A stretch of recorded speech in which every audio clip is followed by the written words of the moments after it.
I would be hard-pressed to believe that someone like Elon Musk didn't know that this is going to happen. There is absolutely no way that he didn't expect that activists are going to pressure corporations in order to pull away from Twitter.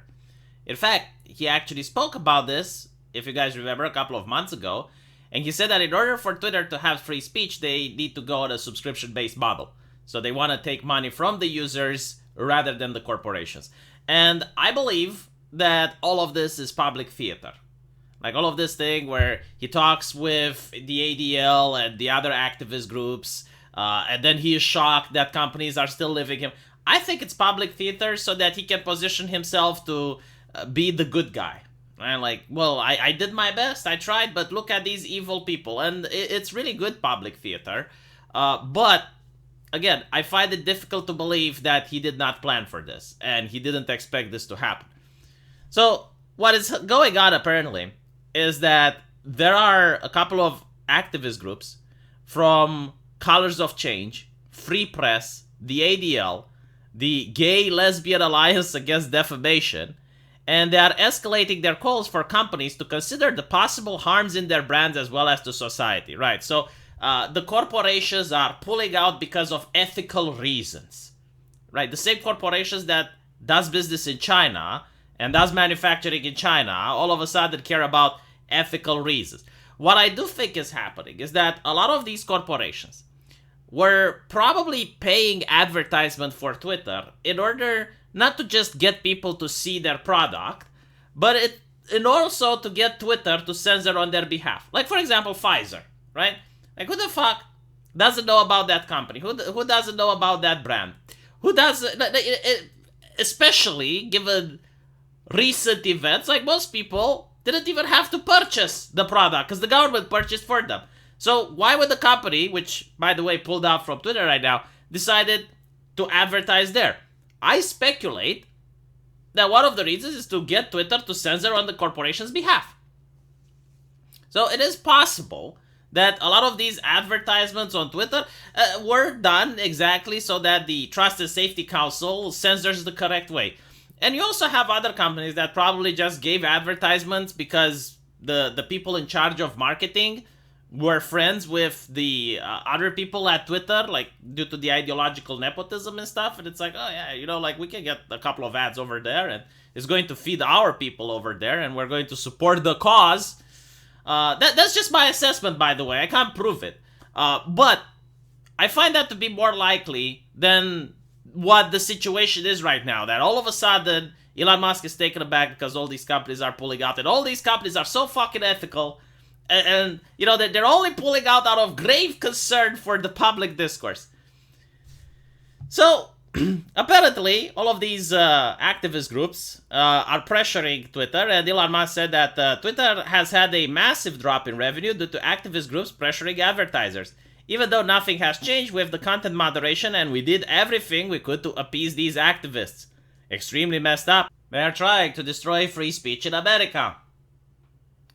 Now, the reason that I believe it's all circus is due to this interesting move. You have Mike Davis saying you have nearly 114,000 million Twitter followers. Name and shame the advertisers who are succumbing to the advertiser boycotts, so we can counter-boycott them.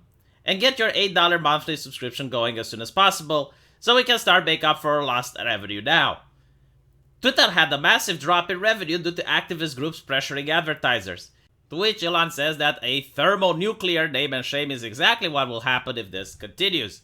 Which is why I don't think he really cares about these corporations, because if you would never talk like this. But this is the exact correct approach to handle with, right? Because all of these activists, these left-leaning activists that have dominated the online space up until this day, they bank on the fact that the corporations, if they do not cave into their demands, they're going to face a far-left backlash. But if the corporations do carve into the demands, there is no right-wing backlash. So, by naming and shaming the companies, you are putting them in a no-win position. It's like, okay, if we cater to the far left, then we're going to get a far-left backlash. If we cater to the right, then we're going to get a right-wing backlash. How about we just stay apolitical and just sell a product? How about we make no political statement? How about we just mind our own fucking business and we just sell a product to the public? You know, if we have to make Gillette, we just sell razors to the public and we make commercials about how good the razors are and how well they're going to shave people. So this is actually a very interesting choice. Now, of course, the left-wingers, I don't know, you know, because I guess they are so rich, they can afford to buy gas in order to gaslight, because the gaslighting is off the scale. Like people blaming Musk, no, they're leaving because you're manipulating the platform, you're destroying the platform. Which, if I were to make a poll, I would see that the overwhelming number of people on Twitter appreciate the platform compared to what it used to be 1 month ago. And furthermore, there are more people using Twitter now. Elon Musk is making Twitter more inclusive rather than less. There are fewer people leaving the platform than there are joining. Like, I noticed a higher engagement on the platform simply because more people are joining and they are interested to see where this platform is going. But as you can see here, like, some people are speaking out loud what they're thinking. The more Musk's actions don't make sense from a commercial point of view. Yes, go ahead and lecture the richest man on earth on how to do business. As if he doesn't have a legal team, as if he doesn't have a team of experts that advise him. No. He just doesn't know how to do business. But luckily, the current blue check marks are here to enlighten us about what a unskilled person Elon Musk is. The more I'm convinced that this is about politics for him, specifically ingratiating himself with the American right. Oh yes, the American right, how horrible. You know, in a world where every single social media company swings far to the left, I mean, just look at how their employees donate, to which party they donate, right? Someone does it with right-winger, oh, that is concerning. And of course, you have to add Beijing.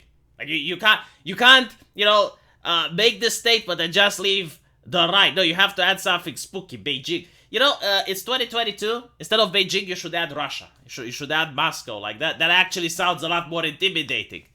Musk seems to be on a mission to damage Twitter. He's alienating both the most unique part of his user base, the journalists. Holy shit, he's alienating the journalists and others who make it the global public square. See, it's not the global public square, like, except the United States and a couple of other English-speaking languages and a few more countries. Like, most people don't even hear about Twitter. Like, here in Romania, Facebook is more prevalent. It's not the global just because you're in America, right? Like, the US is not the blueprint for the rest of the world. So anyway, journalists can't stomach the erratic behavior. Yes, I know that journalists in America can't stomach free speech. This is very disappointing. Hopefully, the journalists can be replaced as well with people who do stomach free speech. You know, when CNN realizes that they're not profitable, you know, someone may buy them and then start fighting people. Oh, wait, it already happened. Why would he do this? It makes sense if you want to court a few specific groups. The Beijing, dun-dun-dun. By the way, isn't there like a Democratic politician that actually slept with a Chinese spy and Andrew Grotop is not very concerned about? Like, I haven't seen him tweet about it. I'll have to look through his timeline. It's just so interesting. It's like Beijing only matters when Elon Musk buys Twitter, which, by the way, people in China, they use WeChat, don't they? I know Elon Musk wants to make Twitter in a WeChat, but it was a metaphor. It's like he wants it to be as popular. Like he wants it to be the platform that's so fucking popular that you don't go in other places. That's what he meant. To understand the domestic angle, you have to understand how the right has become fixated in recent years on the tech industry. Oh, that's okay. You know, like after this, the left will become fixated as well. Proeminent far-right figures now even talk of a kind of digital totalitarianism in which cultural norms are dictated. I can't read this shit. But anyway, right, so now you know what's going on. I guess I'm making this the Elon Musk channel because every day is very entertaining to see how people are having this bizarre meltdowns and how they legitimately, like, believe everything that Elon Musk says. Like, this is one of the most expensive deals in the history of humanity, right? Like, he wants to make the platform profitable.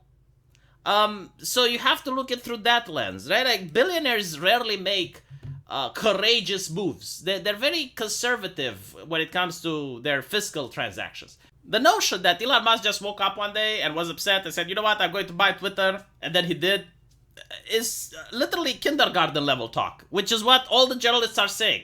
No, obviously, he must have a business plan. He must have a direction, and he's not going to rely on the big corporations for advertisement. Which, by the way, Facebook doesn't either.